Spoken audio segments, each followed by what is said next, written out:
Assalamualaikum warahmatullahi wabarakatuh. Nama saya Sultan Razik dari Quran dengan NIM 1252361. Salam sejahtera untuk kita semua. Pada kesempatan ini saya akan menyampaikan rangkuman dari buku putih Reforma Agraria, yaitu adalah Reforma Agraria untuk mewujudkan kemandirian bangsa. Buku ini merupakan hasil dari Konferensi Nasional Reforma Agraria dalam tahun 2014 yang disusun oleh Konsorsium Pembaruan Agraria KPA bersama 37 organisasi masyarakat sipil. Tujuan utama dari buku ini adalah untuk mewujudkan arah kebijakan agraria yang adil, demokratis, dan keberlanjutan sebagai bagian dari upaya mewujudkan keadilan sosial di Indonesia. Reforma agraria bukanlah konsep baru.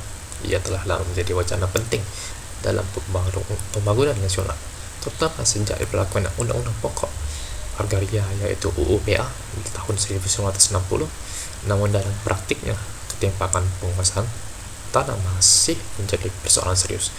Sebagian besar tanah produktif dikuasai oleh segelintir pihak, sementara petani kecil, masyarakat adat, dan kelompok marginal kesulitan dalam mendapatkan akses terhadap tanah tersebut.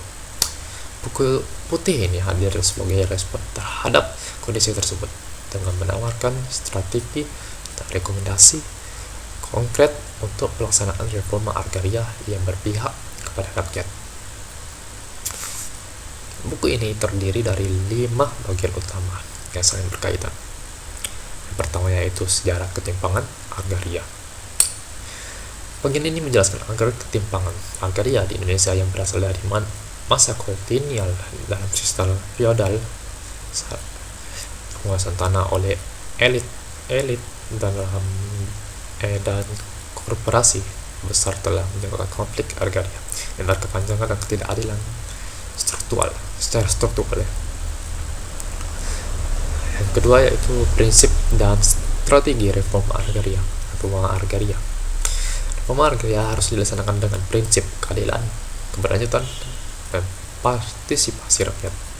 Strategi utamanya meliputi yaitu redistribusi tanah kepada petani dan masyarakat adat, dan yang kedua legalisasi aset bagi penggarap yang telah lama menempati tanah, dan yang ketiga yaitu penataan kelembagaan agar pelaksanaan reforma agraria berjalan efektif. Yang nomor 3 ya, peran negara dan masyarakat sipil. Negara memiliki tanggung jawab sebagai fasilitator dan pelindung hak-hak agraria rakyat. Sementara itu masyarakat sipil termasuk organisasi petani, akademisi, aktivis yang berperan sebagai penggerak dan pengawas pelaksanaan kebijakan. Kolaborasi antara negara dan rakyat menjadi kunci keberhasilan reforma agraria.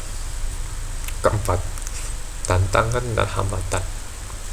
Buku ini juga mengidentifikasikan berbagai kendala yang dihadapi dalam pelaksanaan reforma agraria.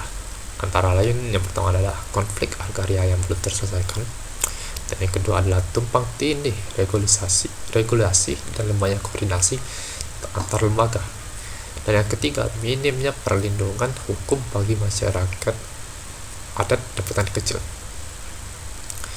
dan yang keempat dominasi kepentingan ekonomi dalam pengolahan sumber daya agraria. Nomor 5.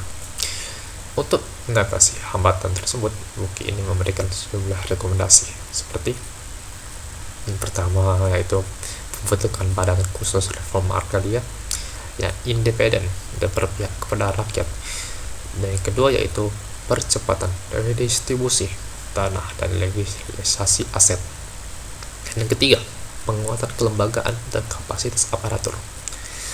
Keempat, peningkatan partisipasi publik dalam perencanaan dan pengawasan kebijakan agraria. Reforma agraria bukan sekedar soal tanah, melainkan soal keadilan sosial, kedaulatan rakyat, dan keberlanjutan lingkungan.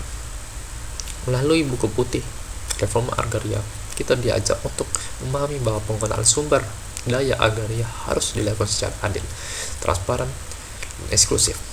Kebijakan agraria yang berpihak kepada rakyat akan menjadi fondasi penting dalam mewujudkan Indonesia yang mandiri, berdaulat, dan berkeadilan.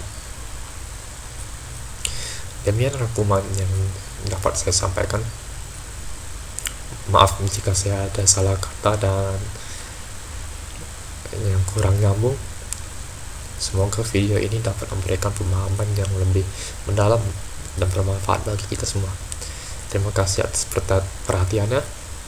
Wassalamualaikum warahmatullahi wabarakatuh.